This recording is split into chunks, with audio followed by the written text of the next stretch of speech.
ভুট্টা এবং পেঁয়াজ লাগানোর জন্য ব্যবহার হয়, তবে এটা দিয়ে আপনি যে কোনো শক্ত মাটি চাষ করতে পারবেন। এর বেশ কয়েকটি সাইজ রয়েছে, 20 ইঞ্চি। তো এইগুলা হচ্ছে প্রথমে এই ফালগুলো এরকম থাকবে, এখানে দেখাও অসংখ্য ফাল রেডি আছে, সমস্যা নেই, আপনারা নিতে পারবেন এবং ফ্রেম আছে।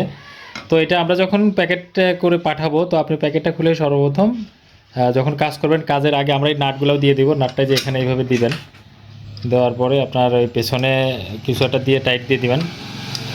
আমি আপাতত হাত দিয়ে আপনাদের দেখানোর চেষ্টা করতেছি। তো এটা লাগানো হলো, এরপরে আরেকটা নাট এইভাবে লাগাই দিব। এখানে দুইটা ছিদ্র, এখানে দুইটা ছিদ্র এবং মাঝখানে আমি এটা দেখাই।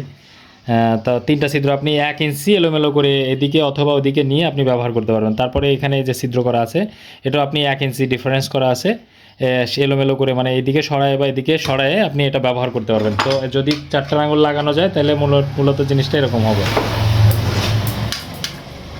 ঠিক আছে, তো এই যে দেখাচ্ছি এরকম হবে। এরকম হবে, আপনারা কিন্তু এইভাবে নিয়ে সেট করতে পারবেন। এবং এটা সবচেয়ে মজার বিষয় হচ্ছে এই যে বারগুলো আছে, এগুলো কিন্তু খুবই পুরুত্বের, এই দেখেন পুরুত্ব অনেক বেশি। সেক্ষেত্রে আপনি অনেক বছর পর্যন্ত ব্যবহার করতে পারবেন। এটা লোহার জিনিস, সিলভার কালার করা হয়েছে, এবং যাতে এইগুলো আমরা লোহার কী বলে আমরা কালো কালার করেছি যাতে জং সহজে না ধরে, কারণ এগুলো যেহেতু মাটির মধ্যে কাজ হবে। তো এগুলা কিন্তু খুব সুন্দর করে তৈরি করা আছে, দেখেন অসংখ্য প্রোডাক্ট আছে।